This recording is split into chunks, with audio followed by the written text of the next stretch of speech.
Dear novel readers, welcome to my channel. Novel Deewangi किस्त number 35 कलम many Rajput. हानी अजलीन के कमरे का दरवाज़ा खोले बाहर आई थी कि रोहान जो कब से अपने कमरे के दरवाजे के करीब खड़ा हानी के बाहर आने का इंतज़ार कर रहा था, अगले ही पल अपना बाजू लंबा किए उसे अपने कमरे में लाते दरवाज़ा लॉक कर चुका था। इस अचानक रफ्तार पर हानी की चीख बेसख्त ही बुलंद हुई थी, जिस पर रोहान खान अपना भारी हाथ उसके मुंह पर रखते उसे खामोश करवा गया था। पिछले 2 घंटे से मैं तुम्हारा वेट कर रहा हूँ, लेकिन नहीं, तुम तो शायद भूल ही चुकी हो कि तुम्हारा एक शोहर भी है और शोहर का कमरा भी। रोहान ने ज़रा सा नीचे को झुकती हानी की हल्की सब्ज रंग आंखों में झांकते ज़रा सख्ती से कहा था, और बात भी तो ऐसी ही थी। वो पिछले 2 घंटे से अपने कमरे के दरवाजे पर खड़ा हानी के बाहर आने का वेट कर रहा था, जबकि दूसरी तरफ हानी जो कब से अजलीन को रेडी कर रही थी, अब खुद रेडी होने के लिए कमरे से बाहर आई, तो रोहान ने मौके का फ़ायदा उठाते उसे अपने कमरे में लॉक कर लिया था। जबकि हानी तो बस फटी फटी निगाहों से उसे देख रही थी। उसके भारी हाथ के नीचे हानी बोल नहीं पा रही थी, लेकिन आंखों ही आंखों में उसे अपना हाथ हटाने का इशारा कर रही थी, जिसको समझते रोहान खान ने कुछ पल के बाद अपना हाथ हटा लिया था, लेकिन अभी भी वो उसे दरवाजे से पिन की उसके बेहद करीब खड़ा था।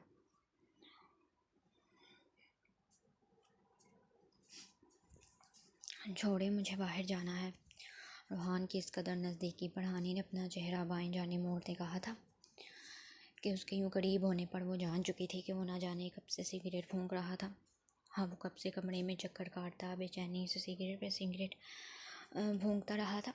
रोहान को सिगरेट पर लगाने वाली हानि थी, वरना वो पहले कभी सिगरेट पीना तो दूर की बात है, हाथ में पकड़ना भी मुनासिब नहीं समझता था।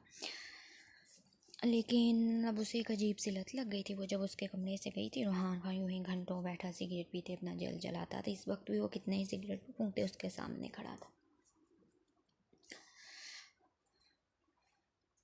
अब इससे ज़्यादा मैं बर्दाश्त नहीं करूँगा। आखिर क्या तकलीफ़ है तुम्हें? इस कमरे में आने से बीवी बनी थी ना, तो बीवियों वाले हक भी अदा करो। और खबरदार, जो आज की रात तुमने इस कमरे से बाहर कदम भी रखा, तो फिर चाहे तुम मोम के कमरे में हो या अजलीन गुड़िया के, कसम खा कर कहता हूँ सबके सामने, तुम्हें अपनी बाहों में उठा कर कमरे में लाऊंगा। और मेरी इस बात को अपने दिमाग में बिठा लो। खैर, अभी के लिए वो बेड पर तुम्हारा ड्रेस रखा है, उसे पहन कर रेडी हो जाओ। कुछ ही देर में निकाह शुरू होने वाला है, और मैं नहीं चाहता कि तुम अपने इकलौते भाई के निकाह में लेट हो जाओ।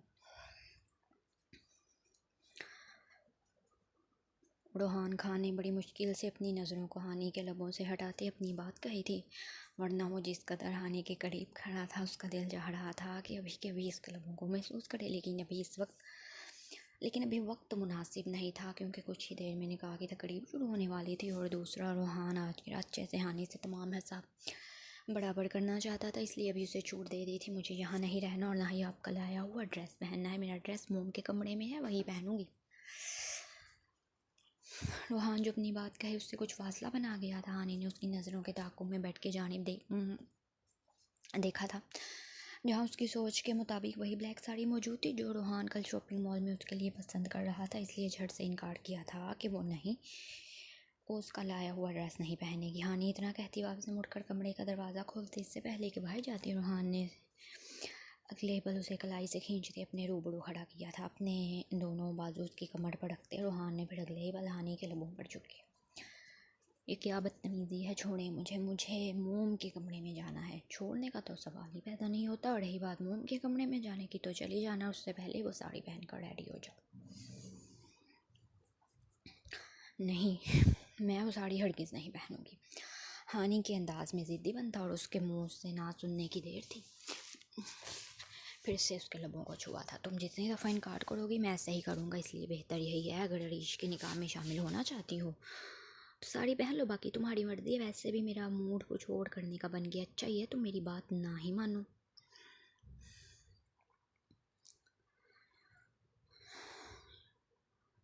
ये क्या कर रहे हैं आप? मुझे अभी के अभी बाहर जाना है। हानि ने एक बार फिर से कमज़ोर से मुज़ाहमत करना चाही, लेकिन रोहान खान भला कहाँ उसकी बात मानने वाला था। पिछले दिनों से वो इस कमरे से गायब थी, और रोहान खान भी उसे वक्त देना चाह रहा था कि ठीक है उसकी गलती थी और हानि का उससे नाराज़ होना बनता था। लेकिन इसका ये मतलब तो नहीं था कि उसकी छूट देने पर हानि मज़ीद उससे दूर हो जाए और फिर अपने कमरे में आना ही बंद कर दे। रोहान अच्छे से हानि का दिमाग ठीक करना चाह रहा था, तुम्हें कुछ वक्त देकर मैंने गलती कर दी हानि, तुम्हारे कुछ ज़्यादा ही पढ़ निकल आए हैं। खैर कोई बात नहीं, मैं हूँ ना अभी कि मैं तुम्हें सीधा कर दूँगा। बहुत हो गई तुम्हारी ये जिद, आखिर किस बात की तुम इतनी ज़िद कर रही हो। मैं मानता हूँ उस दिन मुझसे गलती हो गई, मैंने आंखों देखा सच मान लिया था, लेकिन मैंने इस बात पर तुमसे कई बार माफ़ी भी मांगना चाही थी और आज भी मांग रहा हूँ। फिर तुम्हें भी चाहिए कि तुम अपनी ज़िद छोड़ दो हानि।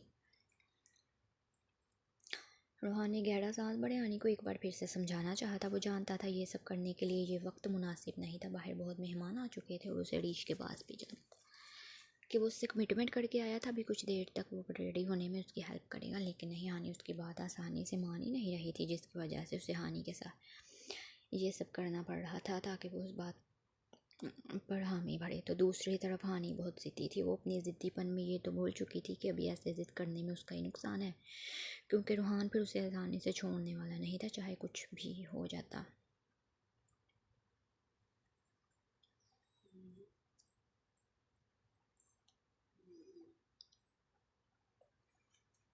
आप झूठ बोलते हैं। ठीक है, आप उस दिन वाले वाक़े के बाद से शर्मिंदा है, मुझसे माफ़ी मांगना चाहते हैं, लेकिन मैं आपको माफ़ नहीं करना चाहती। आपका क्या गया हर बुरा रवैया और बोले गए हर सख्त जुमले मेरे दिल में लिखे जा चुके हैं, इसलिए मैं मज़ीद आपके साथ नहीं रहना चाहती। समझते क्यों नहीं आप? हानि के दिमाग में यही बात चल रही थी कि रोहान खान एक बार फिर से उसके करीब अपनी ज़रूरत पूरी करने के लिए आ रहा था और हानि मज़ीद अपनी तजलील नहीं चाहती थी, इसलिए अब की बार चीखते हुए रोहान को खुद से दूर झड़कना चाहा, जबकि उसकी बातों में छुपी खुद के लिए बेजारी और नफरत है। रोहान ने उसके हाथों पर अपने हाथ की गिरफ्त मजबूत की थी। तुम अब मुझे ज़बरदस्ती करने पर मजबूर कर रही हो हानि। रोहान ने एक एक लफ्ज़ चबा चबा कर कहा था। उसे इस वक्त सच में हानि पर बहुत गुस्सा आ रहा था। वो बात का बतंगड़ बनाए उसकी माफ़ी तक को कबूल नहीं कर रही थी। मैं वो साड़ी पहन लेती हूँ। आखिरकार हानि ने हार मानते रूहान की बात मानने में ही बेहतरी समझी थी, क्योंकि एक दफ़ा वो रूहान के कमरे से निकलना चाहती थी, फिर हमेशा की तरह वो रात होते ही अजलीन के कमरे में बंद हो जाएगी। ऐसा इसने पहले ही सोच लिया था, इसलिए यही हल निकाला कि रूहान की बात मानते ये साड़ी पहन ले ताकि रूहान उसे यहाँ से जाने दे। नहीं, अब रहने दो, अब मेरा मूड बदल गया है। रूहान नहीं, प्लीज़, मुझे रीश भैया के निकाह में जाना है। मैं मान गई हूँ, मैं वो ब्लैक साड़ी पहन लेती हूँ, प्लीज़ मुझे छोड़ दें। हाँ ने एक बार फिर मिन्नत करने वाले अंदाज में कहा। तो अब के बाद रूहान को उस पर बेसाख्ता ही तरस आया था। वैसे भी वो ये सब करना नहीं चाहता था, उसका मतलब सिर्फ हानि को डराना था, जिसमें वो कामयाब भी हो गया था कि अगर वो उसके बाद नहीं मानेगी तो वो सब कुछ कर डालेगा। और वही हुआ, रूहान खान अपने प्लान में कामयाब हो गया था, इसलिए बड़े एहसान करने वाले अंदाज में झुककर हानि के गाल पर अपने लब रखे थे। ठीक है, और अभी जाकर वो ब्लैक साड़ी पहन कर रेडी हो जाओ, बाकी रात को फिर यहीं से कंटिन्यू करूँगा। और ख़बरदार, जो तुम आज की रात अजलीन गुड़िया के कमरे में गई। रूहान ने अपनी बात मुकम्मल की। हानि के बराबर लेट चुका, हाँ, लेकिन उसे वार्न करना नहीं बोला था कि आज की रात वो उसका अजलीन के कमरे में रहना हरगिज़ बर्दाश्त नहीं करेगा। तो दूसरी तरफ हानि ने जैसे ही महसूस किया रूहान खान उसकी धमकी देने उससे दूर हट गया है, तो अपनी आंखें खोलते गहरा सांस भरा था। खैर वो उसकी धमकी से डरने वाली नहीं थी, क्योंकि वो जानती जैसे पिछले 4 से 5 दिनों में वो लीन के कमरे में रही थी, आज भी वैसा ही करेगी और रूहान उसे रोक नहीं पाएगा, ये जाने बिना कि इतने दिनों बाद रूहान ने उसे इस कमरे में रुकने दिया था, और वरना वो चाहता तो 1 घंटा भी उसे इस कमरे में नहीं रहने देता। खैर हानि को तो इस वक्त यही देख जान में जान आई थी कि रूहान पीछे हट गया, तो उसने जल्दी से खुद को कंपोज करते फिर साड़ी को उठाया था। उस साड़ी के साथ जूले भी रखी है। जूले भी तुम यही पहनोगी। रूहान ने अपने दोनों हाथ पीछे ले जाते बैठकर उनसे टेक लगाए। यूँ ही नींद दराज हुए कहा। तो हानि ने धूप निकलते उसे देखा था, लेकिन इस वक्त हानि का इस कमरे से निकलना ज़्यादा ज़रूरी था, इसलिए रूहान की बात मानने में ही आफियत समझी थी। और फिर बेड के किनारे पर रखी उस ब्लैक साड़ी के साथ नेकलेस वाले बॉक्स को भी उठा लिया और फिर ड्रेसिंग रूम में जाने के बजाय अपने खुश क्लिपों पर जुबान फेरते जैसे रूहान से कुछ कहना। वो मैं असलीन के रूम में जाकर रेडी हो जाती हूँ, वो अकेली है ना, तो घबरा रही होगी।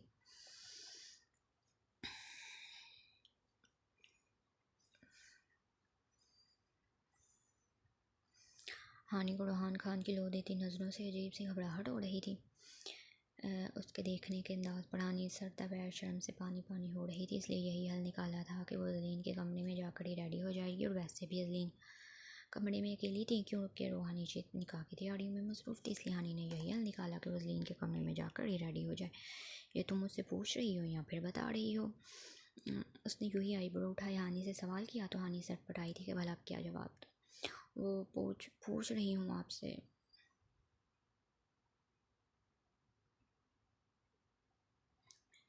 इस वक्त रूहान खान से वो ज़िद की अपना मज़ीद नुकसान नहीं करना चाहती थी, इसलिए अच्छी बीवियों की तरह रूहान से यही कहा था कि वो उसकी इजाज़त ले रही है, अगर वो कहे तो वो जाकर अजलीन के कमरे में रेडी हो जाए। और अब की बार रूहान खान उसके मासूमियत से इजाज़त मांगने के अंदाज पर गहरा मुस्कुराया। अच्छा ठीक है, चली जाओ। रूहान ने जो ही इजाज़त दी, हानि लम्हे के 1000वें हिस्से में दरवाजे तक पहुंची थी और फिर अगले ही पल्ला खोले धार से दरवाज़ा बंद के बाहर जा चुकी थी। जाते जाते वो अपना गुस्सा दरवाजे पर अच्छा खासा निकाल चुकी थी, जिसे देख रूहान गहरा मुस्कुराया था। ये महरम रिश्ते का तकाजा है या मेरी इश्क की इंतहा नहीं कि मैं तुमसे एक पल भी दूर नहीं रह सकता। रूहान हानि के इस अंदाज को देख मुंह में बड़बड़ाते फिर बेड से उठा था। अब जल्द शावर लेकर रेडी होना था कि रिश खान के रूम में जा सके। ये आपको क्या हुआ है? आप भी? हानि जो ही अजलीन के कमरे का दरवाज़ा खोलते अंदर दाखिल हुई तो अजलीन ने उसकी गर्दन पर चमकते निशान को देख फिक्रमंदी से पूछा।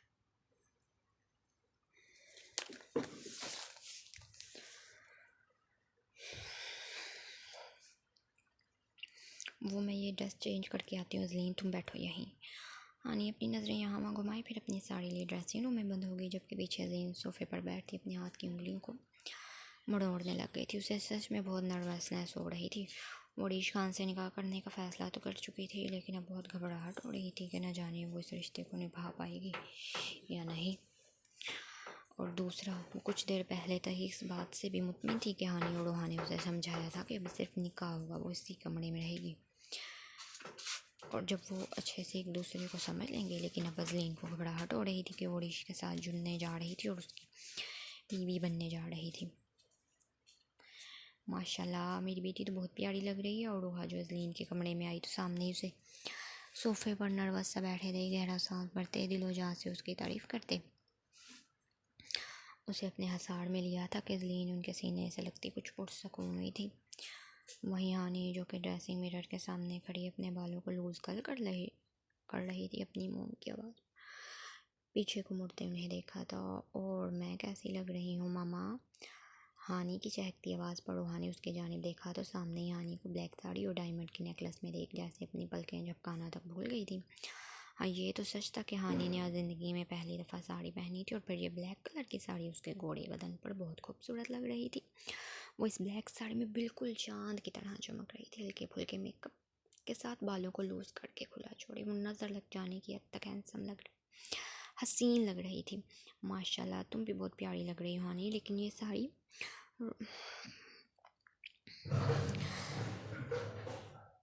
रूहा को जैसे खुशगवार हैरत हुई थी कि हानि ने तो अरीश और अजलीन के निकाह में पहनने के लिए मैक्सी सेलेक्ट की थी, तो फिर वो ये साड़ी कैसे पहने खड़ी थी? जी मोम, वो बस ऐसे ही मेरा दिल किया कि साड़ी पहन लेती हूँ। हानि ने जो दिल में आया वही बोले। अच्छा तुम पर ये ब्लैक कलर बहुत अच्छा लग रहा है हानि। देखो मैं तो भूल ही गई, मैं तुम दोनों को ही बुलाने आई थी, मौलवी साहब आ चुके हैं और तुम भी अभी कुछ देर तक अजलीन को लेकर नीचे आ जाना हानि, मैं ज़रा अरीश को देख लूँ। रूहा फिर अजलीन के सर पर हाथ रखे उन दोनों को अपने आने का मकसद बताते दिल ही दिल में दोनों बच्चियों का एक बार फिर से देख माशाल्लाह कह गई। अपनी मामा के जाती हानि फिर से ड्रेस ही मिरर की तरफ रुख करते अपना मेकअप को आखिरी टचअप देने लग गई थी।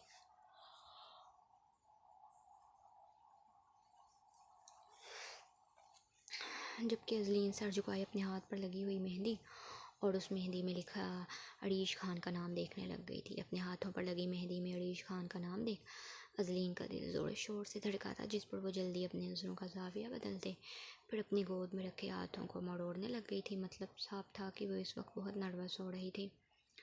रूहान भैया, ये वेस्ट कोट कुछ ओवर नहीं लग रही, क्या मैं इसे उतार दूँ? रूहान खान इस वक्त अरीश के कमरे में मौजूद था और ड्रेसिंग मिरर के सामने खड़े होते अपने हाथों में घड़ी पहन रहा था। घड़ी पहनने के बाद अरीश ने एक बार फिर से खुद को ड्रेसिंग मिरर में देखा तो इस off white shirt kurta shalwar के इस गोल्डन कलर की वेस्ट कोट को देख ड्रेसिंग मिरर से रूहान की को देख एक बार फिर से पूछा था, जिस पर रूहान ने फिर से वही जवाब दिया कि नहीं अरीश, ये अच्छी लग रही है। जिस पर अरीश खान ने सर रखते फिर अपना फेवरेट परफ्यूम उठाया और खुद पर अच्छे से स्प्रे करने लग गया था। बालों को उसने रूहान से पहले ही अच्छे से सेट करवा लिया और रूहान ने उसे सख्ती से मना किया था कि वो अपने बालों को नहीं छेड़ेगा, क्योंकि वो ऐसे ही रूहान से बाल बनाने के बाद बेरिहानी में उन पर हाथ रखता अपने बालों को हड़प कर लिया करता था। और ये जो ही अपने ऊपर परफ्यूम स्प्रे करते उससे वापस ड्रेसिंग टेबल पर रखा तो उनके कमरे का दरवाज़ा खुला और फिर हानि और अजलीन को देखते और रूहा अरीश को देखने आई थी जब रूहान खान भी वहीं मौजूद था। रोहा मुस्कुराई थी, फिर आगे बढ़ते अपने दोनों बच्चों को देखते माशाल्लाह कहा था, look at you mom, you are looking so beautiful today. Roha जो इस वक्त लाइट मस्टर्ड कलर की शर्ट और कैपरी पहने सर पर हमरंग दुपट्टा लिए बहुत ही खूबसूरत लग रही थी। अरीश खान ने अपनी मोम को यूँ देख दिल से तारीफ़ की थी। टुडे क्या क्या मतलब है अरीश, मेरी मोम तो हमेशा ही ब्यूटीफुल लगती हैं। रोहान ने अरीश के तारीफ़ करने पर आगे बढ़े अपनी मोम को आसार मिले थे उसके टुडे कहने पर चोट किए कहा तो रोहा समेत अरीश खान भी मुस्कुरा दिए थे। हाँ हाँ भैया सॉरी, वो मेरे मुंह से निकल गया। अरीश खान अपनी दूसरी जानिब से अपनी मोम को आसार में ले गया। रोहा ने अपने दोनों बेटों के कंधों पर हल्के से चिपत लगाई थी। हाँ अब मेरे बेटे इतने हैंडसम लग रहे हैं, मैंने सोचा मैं भी कुछ तैयार हो जाऊँ, आखिर मेरे बेटे की खुशी का तो दिन जो है। रोहा की बात सुन वो तीनों हिलखिला कर हंसे थे। अच्छा चलो ये सब बातें बाद में करेंगे, तुम्हारे डैड तुम्हें नीचे बुला रहे हैं, निकाह आ गया है। रोहा ने उन दोनों से कहा तो दोनों यहाँ में सर हिला गए। रोहा फिर उन्हें नीचे आने का कहते उनके कमरे से बाहर आ गई। मैं अच्छा तो लग रहा हूँ ना भैया, गड़ी वेस्ट कोट ओवर लग रही है तो इसे उतार देता हूँ। अरीश ने अब की बार तकरीबन 5वीं बार फिर से वही सवाल पूछा तो रोहान ने उसे घूर कर देखा। तब तो मुझसे मार खाएगा अरीश, रोहान ने उसे मसनूई घूरते कहा तो अरीश ने अन्य मुँह बना लिया था। मैं तो बस ऐसे ही पूछ रहा। रोहान भैया आप कह रहे हैं तो अच्छा ही लग रहा होगा, चले आए यार चलते हैं, अरीश ने अब की बार मासूमियत से कहा तो रोहान का सर झटकते मुस्कुरा दिया था और फिर वो दोनों नीचे की जानिब चल दिए थे।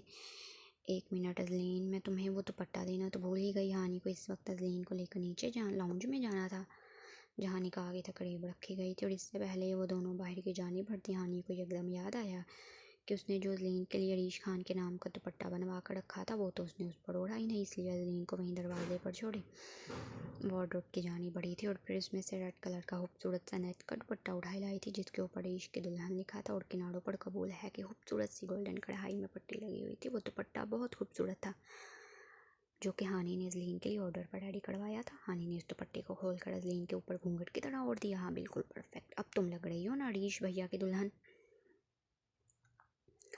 हानी ने कहा तो अजलीन का दिल अरीश के नाम पर तेज़ी से धड़का था, यूँ जैसे अभी पसलियाँ तोड़कर बाहर आ जाएगा। उसने हानी का हाथ मज़ीद सख्ती से थाम लिया कि उसके ठंडे पड़ते हाथों के लम्स पर हानी ने उसे रिलैक्स होने को कहा था कि कुछ नहीं होता, वो उसके साथ ही है। और हानी की बात पर अजलीन ने झट से हमें सर हिलाया था। वो हानी की बात को कभी टाल ही नहीं सकती थी, इसलिए उसके हाथ पर गिरफ्त मजबूत किए फिर नीचे लाउंज की जानिब चल दी।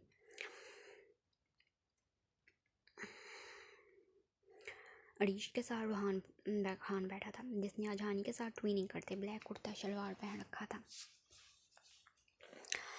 ओह तो अब मुझे समझ आया कि आपने आज ब्लैक कलर क्यों पहना है रोहान भैया। अरीश खान ने जब सीढ़ियों से हानी को ब्लैक कलर पहनते नीचे आता देखा तो बेसाख्ता ही उसकी ज़ुबान फिसली थी और उसके बराबरी बैठे रोहान ने अरीश की बात पर बेसाख्ता उसकी नज़रों के ताक़ुब में देखा था जहाँ हानी सीढ़ियाँ उतरते नीचे आ रही थी।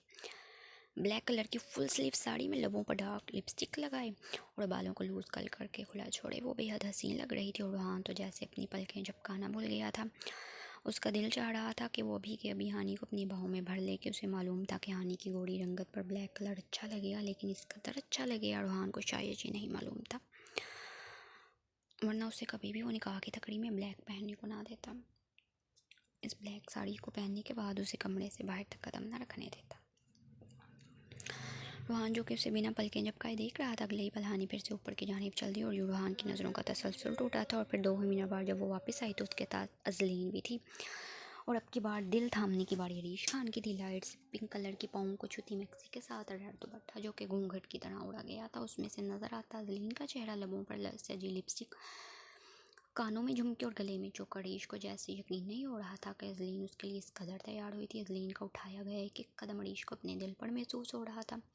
वो यकटू बिना पलकें झपकाए बस अजलीन की जानिब देखता ही जा रहा था। थोड़ा सा करीब आने पर रोहान को अब मालूम हुआ कि उसके हाथों पर मेहंदी भी लगी थी और अब की बार अरीश को यूँ महसूस हुआ जैसे उसके सांसें थमने को थी। मेहंदी से सजे हाथों में गजरे और गोल्डन कलर की चूड़ियाँ। अरीश बस उसे देखता रह गया था। उसे यकीन नहीं हो रहा था अजलीन पोर पोर उसके लिए सजी थी, जबकि हकीकत ये थी कि अजलीन की इस प्रॉपर लुक के पीछे हानि का था, क्योंकि अजलीन ना तो मेहंदी लगवाना चाह रही थी और ना ही गजरे पहनना चाह रही थी। लेकिन हानी कोई बात कहे और अजलीन डाल दे, ऐसा हो ही नहीं सकता था। इसलिए अजलीन अपनी की गई हर बात पर अमल करते प्रॉपर एक दुल्हन की तैयार हुई थी। अगर अरीश खान जान लेता इन सब के पीछे उसकी प्यारी बहन का हाथ था तो यकीन सबसे पहले उठकर उसे गले लगाता। खैर हानी यूं ही अजलीन का हाथ था, मैं उसे लाउंज में लाई और फिर एक जानिब रखे सोफे पर बिठाते खुद भी उसके करीब बैठ गई थी। उसकी नज़र बेसाख्ता ही सामने अरीश की तरफ उठी थी और फिर उसके साथ बैठे रूहान पड़ गई थी, जो जैसे वो कुछ पल अपनी नज़रें नहीं हटा पाई। रूहान खुद भी ब्लैक कलर की कुर्ता शलवार में मलबूस था और उसकी चौड़ी जसामत और दूधिया रंगत पर वो ब्लैक शलवार बेहद हैंडसम लग रहा था। रूहान ने यूँ तो कभी कभार सिर्फ जुम्मे वाले दिन कुर्ता शलवार पहनकर जुम्मा पढ़ने जाता था, इसके अलावा हानी ने उसे बहुत कम कुर्ता शलवार में देखा था, लेकिन आज इस ब्लैक कलर के कुर्ता शलवार में नज़र लग जाने की हद तक हैंडसम लग रहा था। रूहान ने जब हानी को यूँ खुद की तरफ देखता पाया तो बेसाख्ता यहाँ वहाँ नज़रें घुमाई, फिर उसे विंक कर दिया, जिस पर हानी ने सटपटाकर अपनी नज़रों का जाविया बदल लिया और दिल ही दिल में उसे बेशरम और छिछोड़े का लक़ब दे दिया था। जब कुछ फासले पड़े अरिशमान की नज़र गैर इरादी रोज पर इस वक्त रूहान की तरफ थी। जब उसने हानी को विंक किया तो हानी की तरफ अरिशमान ने भी उसे बेशरम का लक़ब दिया और जब नज़र अरीश की तरफ गई तो वो भी उन दीदों की तरह अजलीन को देख रहा था, जैसे नज़रों से ही उसे खा जाएगा। आयुष्मान खान ने अपने दोनों बेटों के छिछोड़पन को देख सर झटका था, फिर उसे बेसाख्ता ही अपनी जवानी के दिन याद आए। मेरे बच्चे हैं तो मुझ पर ही जाएंगे ना, मैं क्या कम बेशरम और छिछोड़ा था, आयुष्मान ने दिल में सोचा, फिर खुद ही अपनी सोच पर झुरझुरी लेते संजीदा हुआ था। आए मौलवी साहब निकाह शुरू करें। आयुष्मान खान ने संजीदा होते फिर मौलवी साहब को मुखातिब किया और यूं दोनों का निकाह शुरू हुआ। अजलीन, मौलवी साहब कुछ पूछ रहे हैं। मौलवी साहब की आवाज़ पर अजलीन ने रूहान से होते हानि के हाथ पर अपने हाथ की गिरफ्त मजबूत कर ली, जिस पर हानि ने उसके कान के करीब झुकते उसे कबूल है बोलने को कहा और फिर कपकपाती सी आवाज़ में अजलीन ने कबूल है कह दिया, जिसे सुनते अरीश खान की रगो-जान में सुकून उतर गया था। और अब वो हमेशा हमेशा के लिए अजलीन उसकी जो हो गई थी। दुल्हा और दुल्हन दोनों जानिब से साइन लेने के बाद दुआ के लिए हाथ उठाए गए और फिर उसके बाद खाना सर्व किया गया। मुझे भूख नहीं है रूहान भैया, अरीश खान अपने सामने बैठे अजलीन से जैसे नजरें नहीं हटा पा रहा था। इस वक्त भी अभी यूं ही घूंघट ओढ़े बैठी थी। वो अजलीन के चेहरे को ठीक से देख तो नहीं पा रहा था, लेकिन इस नेट के दुपट्टे से नजर आते उसका खूबसूरत चेहरा अरीश खान से अपनी नजरें हटाना मुश्किल हो गया था। रूहान खान ने जब उससे खाने के लिए पूछा तो अरीश खान ने भूख न होने का कहते इनकार कर दिया, तो दूसरी तरफ हानी ने भी प्लेट में थोड़ी सी बिरयानी और फिर कौरमा निकालती अजलीन के सामने रखा था कि वो दोनों थोड़ा थोड़ा खा लेंगी, लेकिन अजलीन ने भी यही कहा कि उसे भूख नहीं है। थोड़ा सा खा लो अजलीन, हानी ने एक बार फिर से कोशिश की, तो अजलीन ने अब की बार भी वही जवाब दिया था कि नहीं, उसे भूख नहीं, जिस पर हानी ने गहरा सांस भरा था। हाँ, वो जो कब से अजलीन को संभाल रही थी वो अच्छे से जानती थी कि अजलीन इस वक्त बहुत ज़्यादा नर्वस हुई थी, इसलिए दोबारा उसे फोर्स नहीं किया था। अजलीन बहुत थक गई हो गई, हानी से कमरे में ले जाओ। कुछ देर के बाद रूहा उन दोनों के पास आई तो हानी ने हाँ में सर हिला दिया था। वो भी जानती थी कि इतने ज़्यादा लोगों की वजह से अजलीन बहुत पैनिक हो रही थी, इसलिए अगले ही पल अजलीन की बैग से संभाले उसे अपने साथ लिए ऊपर की जानिब चल दी, जबकि अजलीन के यूं नज़रों से ओझल हो जाने पर ईश ने बुरा सा मुँह बनाया था। यानी कि निकाह के बाद भी वो एक दूसरे से नहीं मिलेंगे।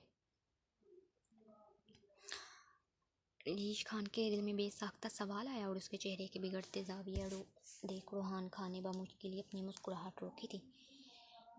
क्या बात है अरीश, रूहान खान ने उसे छेड़ने के लिए जानते बूझते सवाल किया था। ये क्या बात हुई रूहान भैया, अब तो वो मेरी बीवी बन चुकी है, तो क्या अब भी मैं उसे देख नहीं सकता, उससे बात नहीं कर सकता? मुझे तो ऐसा लग रहा है जैसे उसका निकाह मुझसे नहीं बल्कि हानि से हो गया। देखा नहीं आपने, सारे फंक्शन में उसके साथ चिपकी रही है अजलीन, और अब भी कैसे उसका हाथ था। मैं अपने कमरे में चली गई, यानी कि नए नवेले शोहर की कोई कदर ही नहीं। रूहान खान ने अरीश से पूछा। वो तो जैसे फट पड़ा था, अपने दिल के सारी भड़ास निकाले उसने रूहान के सामने रख दी थी।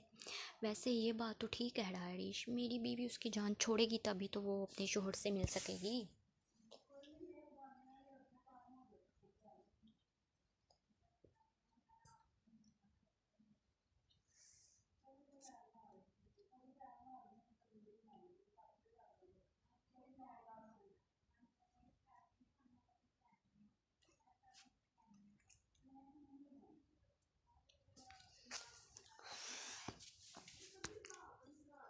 मेरे होते हुए तुम फिक्र मत करो अरीश, अभी कोई जुगाड़ लगाता हूँ, रूहान खान ने अरीश से कहा और फिर दिल ही दिल में प्लान बनाने लग गया कि आखिर कैसे वो हानि को अजलीन के कमरे से बाहर लाए। चूँकि सुबह से निकाह की तैयारियों में मसरूफ़ थे, इसलिए निकाह ख़त्म होते ही सब अपने अपने कमरों में बंद हो गए थे। अरिशमान खान और रोहा अपने कमरे में जा चुके और अरीश खान मुंह बनाए जलता सुलगता अपने कमरे में, जबकि रूहान खान वहीं लाउंज में खड़ा था। उसे अब कुछ भी करके हानि को अजलीन के कमरे से बाहर लाना था ताकि वो अपनी बीवी के साथ वक्त गुजार सके और अरीश खान अपनी बीवी के साथ। रोहान खान ऊपर की जानी बढ़ा तो हमेशा की तरह हानी और अजलीन के कमरे का दरवाज़ा लॉक था, यानी कि हानी को आज फिर से चालाकी करते उससे बचना चाह रही थी, जो कि रोहान का राज होने नहीं देने वाला था।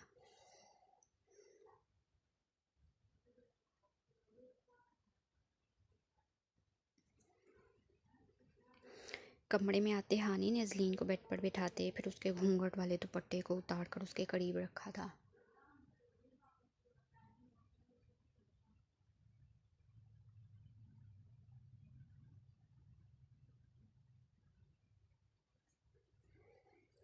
अब भी मुझे चेंज करना है, अजलीन ने कहा तो हानी ने हाँ में सर हिलाया। हाँ 1 मिनट अजलीन, बस पहले ये दुपट्टा और ज्वेलरी उतार ले, फिर तुम आराम से चेंज कर लेना। हानी ने उसे अपने साथ ड्रेसिंग मिरर के साथ आने को कहा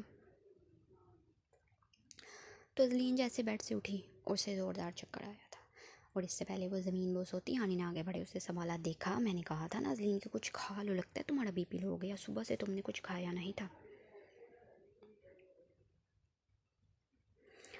हानी जानती थी कि सुबह उसने थोड़ा बहुत नाश्ता किया था और उसके बाद सारा दिन नकाब की तैयारियों में गुजर गया और अब रात के 8 बज रहे थे और अजलीन ने उसके बाद कुछ भी नहीं खाया था, जिसकी वजह से ज़रूर उसका बीपी लो हो गया, इसलिए उसे डांटते वापस से बेड पर बिठाया था।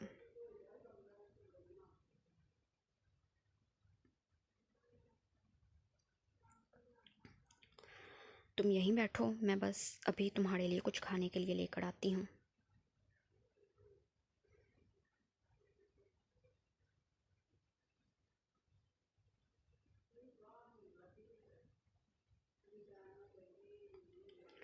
हानि, जिसका अपना भी दिल था कि सबसे पहले इस साड़ी को चेंज करते, हल्का फुल्का सा पहने, बदलीन की तबीयत देख वो उसे वहीं बेड पर बैठाते, फिर कमरे का दरवाज़ा खोले बाहर गई थी ताकि अजलीन के खाने के लिए कुछ ला सके। वो अपनी साड़ी का पल्लू कंधे से ठीक करते जो ही कमरे से बाहर आई तो उसे सामने से रूहान नज़र आया था और वहीं रूहान ने हानि को देखते गहरा सांस पड़ा। वो जो भी दरवाज़ा नॉक करने ही वाला था कि हानि को बाहर बुला सके, उसे यूँ दरवाज़ा खोलते बाहर आते देख वो खुश हो गया, जबकि हानि उसको इग्नोर करते इससे पहले नीचे की जानी बढ़ती रूहान ने उसे कलाई से पकड़ लिया था। रूम में चलो हानि, रूहान ने नॉर्मल से अंदाज में कहा तो हानि ने रूहान के हाथ से अपना हाथ निकालना चाहा था। मुझे छोड़े प्लीज़, इस वक्त अजलीन की तबीयत ठीक नहीं, मुझे उसके लिए खाने के लिए कुछ लाना है। हानि ने साफगोई से जवाब दिया तो रूहान का दिल किया वो हानि को छोड़ दे, क्योंकि उसने बात ही ऐसी की थी कि अजलीन की तबीयत ठीक नहीं, लेकिन रूहान नहीं चाहता था उसकी वजह से अजलीन को कोई तकलीफ़ हो। लेकिन फिर अगले ही पल उसके दिमाग में एक आइडिया आया, हाँ तो उसकी तबीयत ठीक नहीं तो डॉक्टर को बुलाते हैं ना, तुम अपने कमरे में चलो। रूहान खान बिना हानि की बात सुने उससे यूं ही बाजू से खींचते अपने कमरे में ले आया था और दरवाज़ा लॉक करते वापस मुड़ते अरीश का नंबर डायल कर दिया। हाँ अरीश, वो हानि बता रही है कि अजलीन गुड़िया की तबीयत ठीक नहीं, तुम उसे देख लो। अरीश खान ने यूं ही कॉल उठाई तो रूहान खान की बात सुनते वो जो बूढ़ा सा मुंह बनाए बेड पर गिरने के अंदाज में सीधा लेटा हुआ था, झट से उठा था।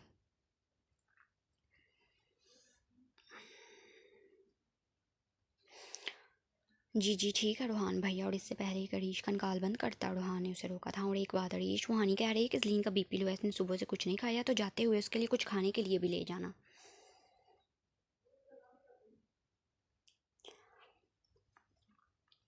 रूहान खान अपना काम किए फिर कॉल बंद करते हानि की जानिब देखने लग गया, जो कि उसे खा जाने वाली नज़रों से देख रही थी। आप यूँ मेरे साथ ज़बरदस्ती नहीं कर सकते, हानि ने रूहान खान को देख बदतमीज़ी से कहा था, क्योंकि वो जानती थी वो सुबह से वार्निंग दे चुका था कि वो आज उसे अजलीन के कमरे में नहीं रुकने देगा, और वही हुआ, वो उसे ज़बरदस्ती यहाँ ले आया था।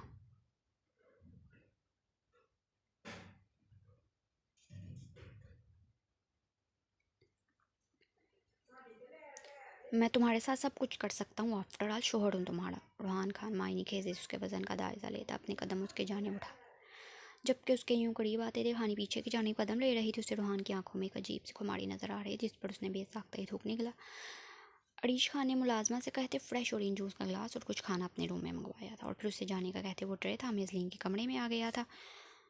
वो जैसे ही पाँव से कमरे का दरवाज़ा खोले अंदर दाखिल हुआ तो अजलीन ये समझ रही थी हानि उसके लिए कुछ खाने को लेकर आई होगी। अपने सामने अरीश को देख छिटकी थी, जबकि अरीश खान के कदम वहीं दरवाजे पर जम गए। उसकी आंखों में लगे काजल, लबों पर लगी लिपस्टिक, अरीश के लिए ये मंजर ही बहुत खूबसूरत था। खैर कमरे में और कोई नहीं था, यानी कि रूहान उसकी उदासी को झेलते ये सब किया था।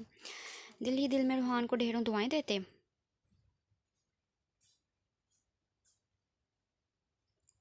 अरीश ने अंदर दाखिल हुआ और फिर खाने को ट्रे को सेंटर टेबल पर रखते वापस मुड़कर दरवाज़ा लॉक करते उसके आगे पर्दे कर दिए।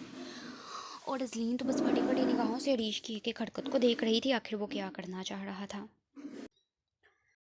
हाँ, उसने निकाह के वक्त अपनी नज़रें उठाई, एक बार भी उसे नहीं देखा था और वो सामने खड़ा था तो अजलीन चोर नज़रों से उसे देख रही थी। वो इस वक्त ऑफ वाइट कलर में बेहद हैंडसम, बल्कि बेहद हैंडसम लग रहा था। क्या खाओगी अजलीन, बिरयानी या फिर कौरमा और नान दूँ? अरीश खान अजलीन को कंफर्टेबल करने के लिए बिल्कुल नरम लहजे में बात कर रहा था, जबकि अजलीन उसकी बात सुनते फ़ौरन से नज़रें झुका गई थी।